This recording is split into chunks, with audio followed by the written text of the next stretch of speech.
Le grand plaisir d'accueillir Xavier Hardy, qui est directeur technique du CNPE de Flamanville 3. Merci Xavier. Et donc Xavier va nous rappeler la différence entre un EPR et les autres réacteurs du parc. Voilà. Je te passe la main, petite zappée. Merci. Bonjour à tous. Donc, Xavier Hardy, effectivement, directeur technique de Flamanville 3. Donc, juste brièvement, trentaine d'années à EDF, toujours dans le nucléaire. Différents sites, du 900, Chinon, du N4, Civaux, juste au moment du démarrage. Différents postes, chef d'exploitation, chef de service maintenant, chef d'arrêt de tranche, voilà. Et maintenant, je ne les fais pas tous, directeur technique. Et l'objectif de ma présentation, c'est effectivement de continuer dans le sens de ce que vient de dire Étienne sur ce qu'est cette évolution, cette rupture technologique, en le regardant plutôt sous un aspect maintenance et exploitation. Hop. Non, c'est dans l'autre sens. Voilà, pardon. Alors là, je pense que Étienne a dit les choses principales. Je vais aller très rapidement sur ce slide-là. Ce qu'il faut comprendre, côté EDF, EPR, on n'est pas sur quelque chose de révolutionnaire. On reste sur du REP, on reste sur la même manière de produire de l'électricité, mais avec une rupture technologique assez importante. Donc on est sur une évolution majeure, et ces évolutions sont clairement basées sur le retour d'expérience. C'est vraiment ce qui fait la force d'EDF. Retour d'expérience de nos réacteurs en exploitation, au moment où Flamanville n'était qu'au stade de papier, on avait 58 réacteurs qui tournaient à ce moment-là, 56 aujourd'hui, plus Flamanville 3, 57. On avait également des réacteurs Convoy qui tournaient, avec ENBW, qui était une des filiales d'EDF, et également une veille à l'international qui nous a permis finalement de capter énormément de retours d'expérience. Et si on cumule, je dirais, toutes ces années d'expérience à chaque réacteur, 40 ans pour l'un, 20 ans pour l'autre, on arrive au total à des milliers d'années d'expérience ramenées à un réacteur. Et Flamanville 3, finalement, a pu bénéficier de tout ce retour d'expérience, justement pour prendre en compte et atteindre les objectifs de sûreté qu'on lui avait assignés, qui étaient quand même très ambitieux, mais aussi d'associer à ces objectifs de sûreté une amélioration et une simplification à la fois de la maintenance et de l'exploitation de la centrale. C'est dans un ensemble, une centrale sûre, mais avec une performance accrue. Alors pour y arriver, et juste avant de rentrer dans des exemples concrets, ce qu'on a fait, c'est bien évidemment le concepteur, avec ses partenaires industriels, a cherché à identifier toutes les pistes possibles d'amélioration. Et en complément à tout ce travail du travail de fond du concepteur, EDF a décidé d'intégrer des exploitants directement aux côtés, dans les mêmes bâtiments, les mêmes bureaux des concepteurs, de manière à s'assurer que le retour d'expérience était, renforcé. Et j'étais d'ailleurs une des personnes à l'époque, je venais de Civaux, donc en tant qu'exploitant, justement pour participer à l'aventure de l'EPR et intégrer ce retour d'expérience en termes de conduite et d'exploitation. Ça nous a amené à définir des objectifs, au-delà du design, objectifs de sûreté, etc. Des objectifs que je rappelle dans ce slide-là. On cherchait à minimiser les risques d'erreurs humaines, et je vais citer quelques exemples derrière. On s'est attelé à identifier les activités qui avaient le plus d'impact sur les arrêts de tranche, donc qui nous coûtaient cher en termes de performance. L'idée, c'est de les réduire le plus rapidement possible, de manière à pouvoir dégager de la performance en exploitation. On a regardé comment simplifier certaines activités. Simplification, c'est du gain de temps, on revient au même sujet, c'est de la dosimétrie en moins, c'est tout ça. Et la dosimétrie, c'était aussi, je viens juste de le rappeler, c'était aussi un des axes d'amélioration. Les arrêts de tranche, la durée de manière générale et la radioprotection. C'était les principaux objectifs assignés à l'exploitant lors de cette recherche de performance. Lors de cette présentation, je vais vous donner quelques exemples. On n'est pas du tout exhaustif. Je pense qu'il me faudrait plus que 20 minutes. Je pense que même en un jour, je ne sais pas si on y arriverait. Quelques exemples pour illustrer finalement ce qu'on a fait et ce qui ont permis d'espérer, et je pense qu'on va y arriver, ces gains de maintenance et d'exploitation. Alors, on l'a dit, déjà, ça a été dit par Étienne aussi, on rentre sur une installation dimensionnée pour 60 ans. Et ça, c'est quand même très intéressant. 60 ans, ça ne veut pas dire qu'on s'arrêtera à 60 ans. Ce sera peut-être 80, ce sera peut-être 100. L'avenir le dira. Mais le fait déjà d'avoir un design robuste sur 60 ans, ça implique déjà des choses en termes de maintenance et d'exploitation. Alors j'ai mis un petit exemple autour du circuit primaire principal, mais ça concerne également le circuit secondaire principal, hein, sur tout ce qui est équipement sous pression. Petit rappel de la réglementation, ce n'est pas spécifique EPR, cela dit EPR a bénéficié du dernier référentiel, qui était quand même un petit peu différent des référentiels qui avaient été construits, utilisés pour Civo ou les tranches d'avant. Donc sur tout ce qui est équipement sous pression, hein, l'exploitant doit identifier toutes les situations de charge, et de situations, hein, qu'on soit en conduite normale ou dans des situations hautement improbables. Ces situations et charges sont ensuite transmises au concepteur, donc ça peut être Framatome pour le circuit primaire ou sur d'autres équipements sous pression à d'autres partenaires industriels, de manière à concevoir une installation qui réponde à ces situations, mais également d'identifier les risques résiduels. On part sur 60 ans, on ne peut pas tout éliminer, par contre on va le faire, je dirais, de la manière la plus raisonnable possible. Et derrière, à partir des risques résiduels qu'on ne pourrait pas complètement éliminer, l'exploitant, et là on rentre sur la maintenance et l'exploitation, identifie des parades, les met en œuvre de manière à ce qu'on puisse garantir tout au long de la vie de la tranche, les 60 ans, qu'on a suffisamment de marge pour pouvoir continuer. Donc ça veut dire qu'à 60 ans, on a encore des marges pour aller plus loin, et ça, ce sera peut-être la poursuite de l'aventure de l'EPR. Alors, un des exemples, et qui est quand même une spécificité EPR, une cuve sur 60 ans. Comment on garantit que ces marges resteront suffisantes au bout de 60 ans? On a ce qu'on appelle sur EPR un réflecteur lourd. Voilà. Je ne m'éloigne pas trop du micro, qu'on trouve ici. Hein. Donc c'est quelque chose qu'on insère à l'intérieur de la cuve et qui permet de réfléchir le flux neutronique de manière à éviter, à limiter l'irradiation neutronique de la cuve et d'arriver à des phénomènes de fluence qui pourraient être dommageables au bout d'un certain nombre d'années. Donc là, on a déjà, vous voyez que dans la conception, on a déjà intégré des dispositifs permettant d'aller au-delà des 40 ans et là de garantir qu'à 60 ans, on a encore des marges suffisantes. Et associé à ça, en termes de, je dirais, de maintenance, on a défini tout un programme de manière à s'assurer que les marges prévues à l'exploitation resteront toujours disponibles. Donc ces marges, enfin, je vais peut-être juste les citer, je n'ai pas de slide dessus, mais c'est des choses qu'on va retrouver sur le parc de manière classique. Hein. On a ce qu'on appelle les capsules d'irradiation qui sont mis à l'intérieur de la cuve. Donc on irradie des échantillons qui sont de même matériaux que la cuve, et on s'assure, on les extrait. Ça nous permet d'avoir une vision prédictive. Il faut savoir que ces échantillons sont mis avant réflecteur lourd, ici, excusez-moi. À l'intérieur, donc ces échantillons voient beaucoup plus de flux neutronique que le reste de la cuve, donc ça vieillit beaucoup plus vite, et on est capable d'avoir une vision prédictive en termes de maintenance sur quel sera l'état du matériau irradié au bout de 60 ans, et on peut aller se projeter bien au-delà, 80 ans, etc. Autre exemple sur le circuit primaire principal, on calcule, on a des situations et charges, etc. C'est du calcul, c'est théorique, c'est basé aussi sur du retour d'expérience. Encore faut-il s'assurer que tout ça, enfin, que ces hypothèses sont bien respectées. Et on a en particulier un risque qui peut être dommageable sur nos tuyauteries principalement, hein, ce qu'on appelle des risques de fatigue thermique. Alors il y a plusieurs types de fatigue, mais j'ai pris cet exemple-là. Hein.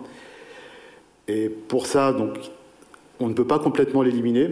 Donc bien sûr, on met en place un design qui va limiter au maximum ces phénomènes thermohydrauliques locaux, hein, par, je dirais, les dispositions, la forme du coude, les longueurs, etc. On essaye de limiter les problèmes de stratification thermique, les vortex, les zones de mélange.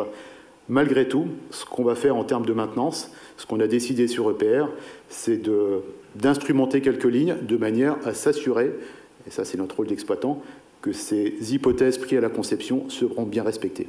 Donc là, vous voyez des exemples de thermocouples qui sont posés sur la tuyauterie. Donc on connaît parfaitement la pression, on a la température, et ça permet finalement de voir si ces phénomènes thermohydrauliques locaux ont été complètement éliminés ou pas, et d'adapter ensuite nos programmes de maintenance. Voilà. C'était quelques exemples déjà sur le circuit primaire, sur la prise en compte finalement de tous ces phénomènes de vieillissement et de nous garantir ces 60 ans. Et derrière, l'exploitant, enfin ce que ça change en termes de maintenance, c'est l'adaptation, l'identification de ces zones sensibles et la définition de nos programmes qui restent quand même assez proches du parc, mais qui se projettent avec une durée de vie plus importante. Je vais maintenant vous donner quelques exemples de simplification et de réduction d'activité de maintenance. Bon, ça, je pense que c'est des choses que vous avez tous en tête. Hein, EPR, 4 divisions. Alors, ce qu'on appelle division, c'est... Je ne sais pas si j'ai un pointeur là-dessus. Non. Enfin, bon. 4 divisions, vous voyez 4 bâtiments. Je vais me déplacer, je vais les montrer. Excusez-moi.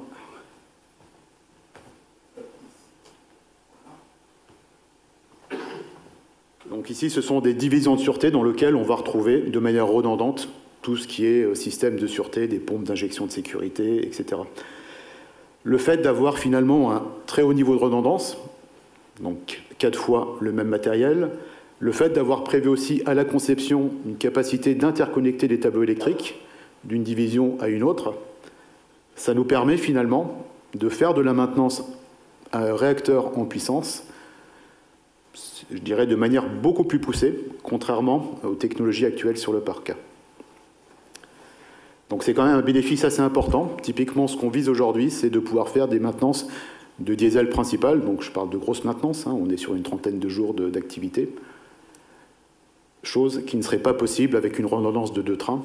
Et donc on serait obligé, malheureusement, de le faire en arrêt de tranche, et là avec des impacts potentiels sur le critique de la durée de l'arrêt de tranche. Donc déjà, de design, ce fait d'avoir une redondance x4 permet, je dirais, nous donne plus de souplesse, plus de possibilités de réaliser cette maintenance tranchant d'exploitation, c'est-à-dire avec le réacteur qui est en plein fonctionnement. Autre exemple aussi, là on est sur du facteur humain, enfin, des innovations qu'on a mis en place pour faciliter la maintenance. Si je prends en compte la robinetterie, alors ça va dépendre du type de robinet, sa taille, etc. On a des robinets qui sont modulaires et qui nous permettent de faire de les remplacer par ensemble et d'éviter finalement des choses intrusives très compliquées. Donc c'est monté sous bride, on déplace. Donc ça nous permet de réduire la durée d'activité et aussi de gagner en dosimétrie. Un point qu'on a regardé aussi pas mal à la conception, c'est l'utilisation finalement, l'ergonomie, comment on va faire cette maintenance. Et une des spécifications qui a été mise à la conception pour faciliter la maintenance, c'est de travailler sur le poids des équipements. Donc typiquement, en dessous de 20 kg, au-dessus de 20 kg, on considère que ça devient trop lourd pour être porté par un intervenant.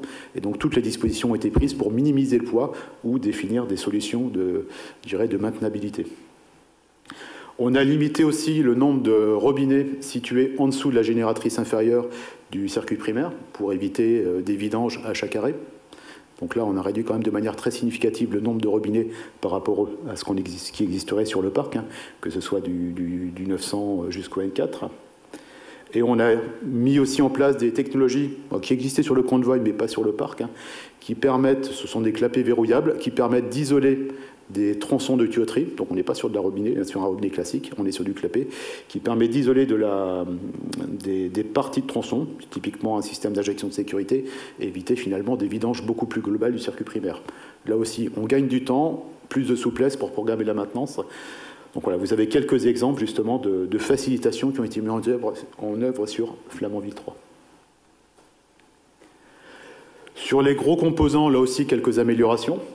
Sur les générateurs de vapeur, toujours des activités très dosantes. Donc un des objectifs était de limiter la durée. Donc quelques exemples qui ont été faits, hein, c'est essentiellement une augmentation de la taille des trous d'hommes. Forcément, on a plus de place, on y rentre plus facilement, on y sort plus facilement, ou modification de la géométrie des boîtes à eau dans les générateurs de vapeur, de manière à permettre aux intervenants de travailler plus facilement. Les tuyauteries, un des grands progrès, c'est qu'on arrête de faire des tirs radio. On ne fait plus que de l'US, des ultrasons.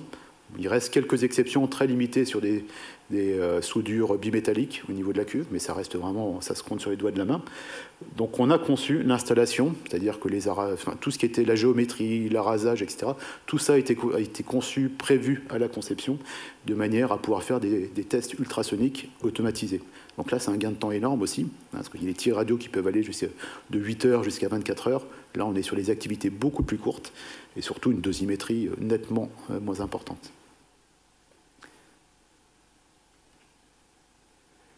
Autre sujet qui a été développé sur EPR, EPR c'est complètement automatisé, hein, Étienne vous l'a dit, on a des centaines de milliers de paramètres, c'est tout simplement énorme, qui remontent au niveau du contrôle-commande en salle de commande. C'est énorme, on peut s'y perdre, Donc il y a tout un travail qui est mené pour regarder ce qui est important, ce qui pourra nous être utile, et ce qu'on a développé sur EPR, et je pense qu'on a encore beaucoup de choses à faire, je pense qu'on est qu'au début, c'est l'utilisation de l'e-monitoring. On a ce qu'il faut sur l'installation, maintenant à nous de l'exploiter. Donc à partir de là, j'ai mis quelques exemples, on a des robinets, entre guillemets, qu'on a instrumentalisés, c'est-à-dire on a des robinets dits intelligents, certaines technologies. Celui-là, ce que vous voyez en rouge, c'est des petits modules qu'on a rajoutés. Donc on est capable de faire du monitoring de robinets en réel, de voir les efforts portés sur les axes, etc. Et ça va nous éviter pour le futur des visites systématiques intrusives. Donc l'idée, c'est on n'ouvre plus, on ouvre au bon moment, et là, c'est clairement des gains de temps, des gains de dosimétrie, et surtout des gains économiques qui sont quand même majeurs.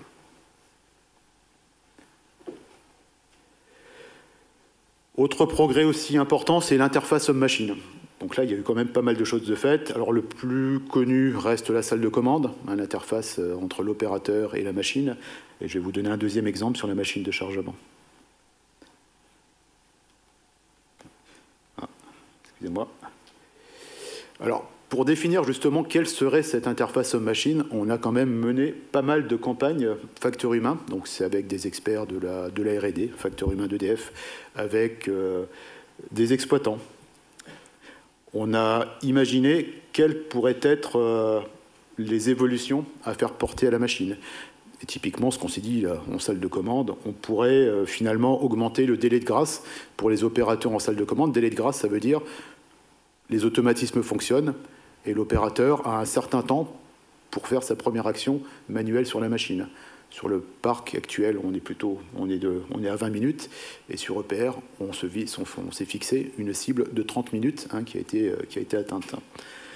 En local, c'est pareil, là c'est plutôt l'agent de terrain qui doit faire disposer un organe dans une certaine position, on passe de 40 minutes à 1 heure. Donc là, c'est vraiment des gains significatifs avec la machine.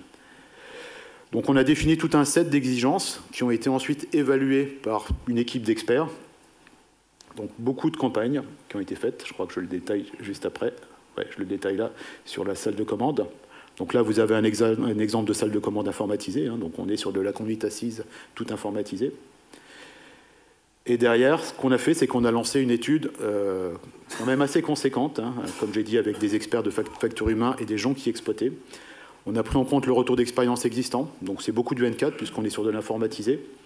Et on a fait des observations sur simulateur, donc des campagnes, 5 évaluations complètes, et à chaque fois, on avait des scénarios à passer, 8 scénarios de 4 heures, donc c'est quand même assez lourd, et de manière à voir quelles étaient les améliorations qu'on pouvait faire d'un point de vue ergonomique pour atteindre les objectifs qu'on s'était fixés. Et tout ça a été également observé par notre autorité de sûreté nucléaire de manière aussi indépendante. Alors j'ai mis quelques exemples finalement de gains, de progrès, etc., qui ont été faits derrière. Ça nous a permis de développer des affichages spécifiques. Et ça paraît tout bête, mais trouver l'information, centaines de milliers de paramètres, c'est vital. L'objectif, c'est de les trouver le plus facilement possible et le plus rapidement possible. Et là, c'est un gain de temps qui est énorme pour l'opérateur et pour la conduite de l'installation, aussi bien en conduite normale que dans des situations incidentelles ou accidentelles. On a travaillé aussi à réduire la charge de travail d'opérateurs avec un niveau d'automatisation beaucoup plus élevé. Typiquement, je dirais le modèle classique du parc, on a la partie primaire et secondaire, des actions à coordonner entre un opérateur qui s'occupe du primaire et du secondaire. Et là, sur certaines activités, typiquement le refroidissement du circuit, refroidissement, baisse en pression, température du circuit primaire, tout est automatisé. Donc, charge de travail réduite à un opérateur en surveillance et une machine qui permet quand même des choses beaucoup plus importantes. Voilà. Et on a adapté bien sûr notre organisation pour pouvoir en tirer le meilleur profit. Alors on ne s'est pas arrêté qu'à la machine, qu'à la salle de commande, qui est toujours emblématique, certainement la plus connue. On a travaillé sur d'autres sujets. J'ai mis un deuxième sujet, c'est la machine de chargement, que ce soit côté BR ou BK, qui sont des machines très spécifiques. Et on a vous avez une photo en haut, on a une machine qui est complètement automatisée avec des moyens dédiés de surveillance qui sont quand même de très haute qualité. Là aussi, même procédé. Donc on a mis des exploitants autour de la table avec le concepteur pour définir des sets d'exigences. Qu'est-ce qu'on aimerait avoir dans le futur? Voilà. Et derrière, on a lancé des développements de manière à avoir la machine dont on rêverait. Alors, des fois, c'est pas forcément exactement le produit abouti, mais avec des améliorations qui sont complètement, qui sont vraiment significatives. Donc, quelques améliorations qui ont été prouvées lors de notre chargement, hein, bah, c'est le contrôle à distance de ces machines. Typiquement, la personne que vous voyez tout à l'heure, elle n'est pas sur la dalle, elle est dehors, dans une zone où il n'y a pas de dosimétrie, donc elle est en retrait. On a une automatisation entre les bâtiments, BR, BK, tout est automatisé. Donc, c'est un gain de temps qui est quand même très significatif, des vitesses de déplacement beaucoup plus significatives, hein, accrues, et des outils d'assistance embarqués, c'est ce qu'on voyait tout à l'heure avec les caméras, qui nous permettent, enfin qui nous évitent de passer avec des jumelles ou des choses voilà, qui peuvent être faits sur le parc, mais qu'on peut faire de manière maintenant avec des outils beaucoup plus performants.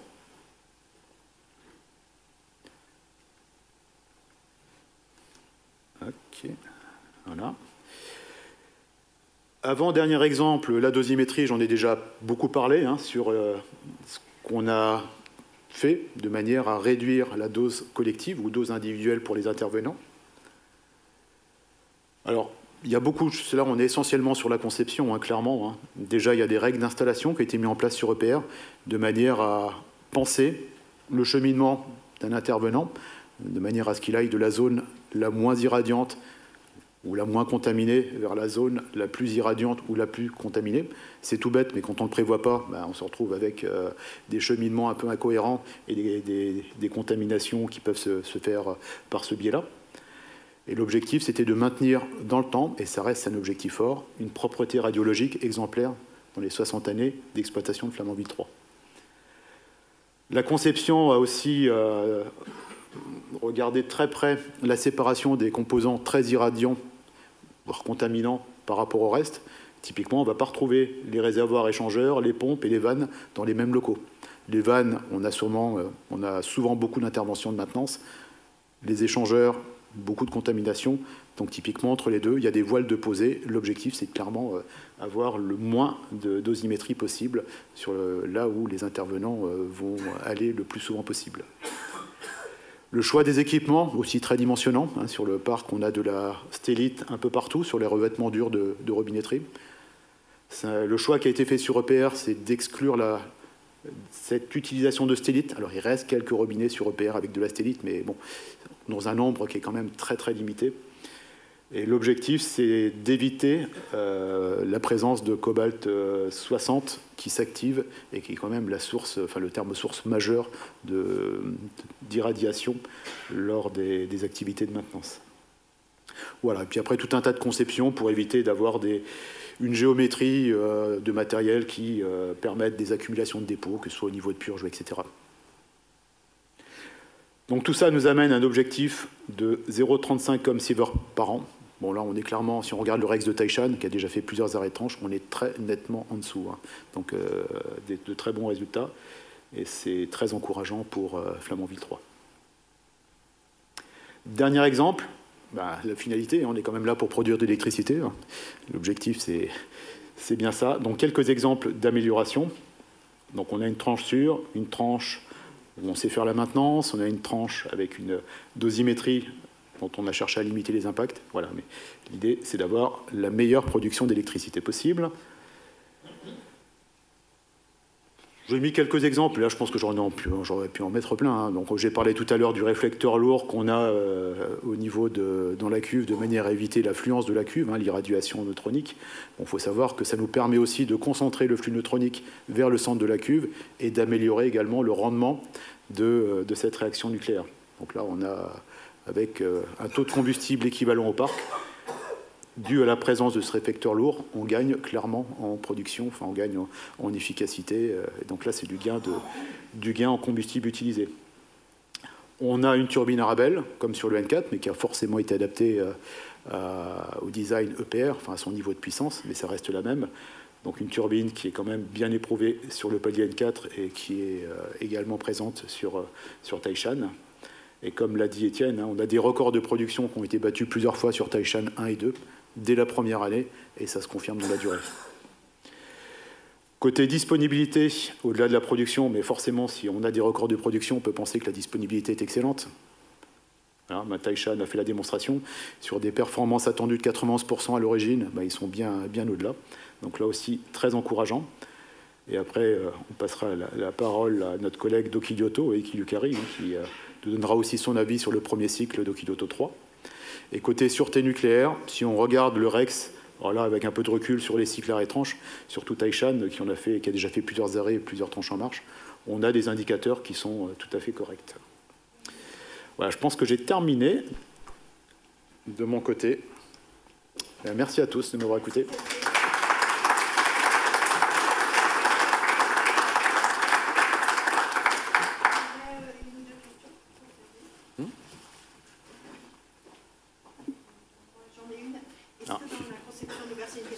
Allez-y. On a un risque de corrosion sous contrainte. Alors, risque de corrosion sous contrainte, alors j'aurais pu parler de risque résiduel qu'on ne peut pas exclure. Donc la corrosion, parce que corrosion, il y a différents types de corrosion.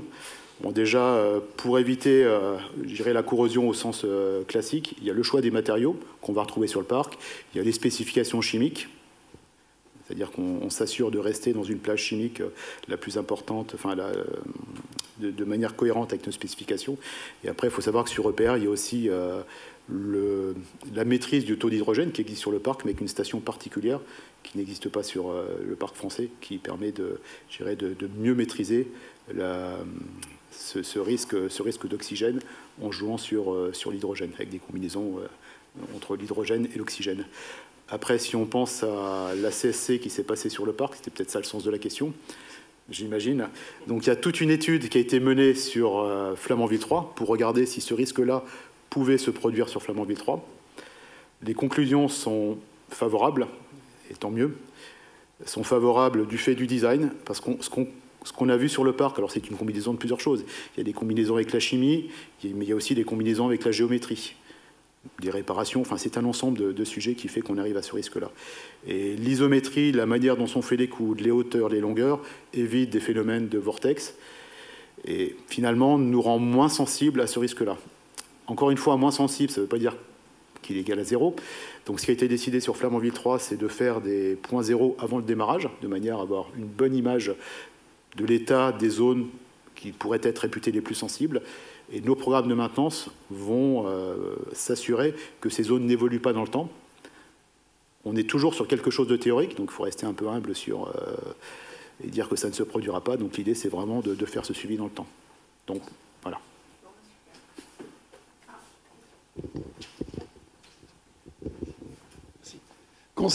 Concernant la nouvelle machine de chargement et les nouvelles technologies de maintenance, est-ce que le CETIC et les autres chantiers écoles disponibles sur le parc vont intégrer ces nouvelles technologies ?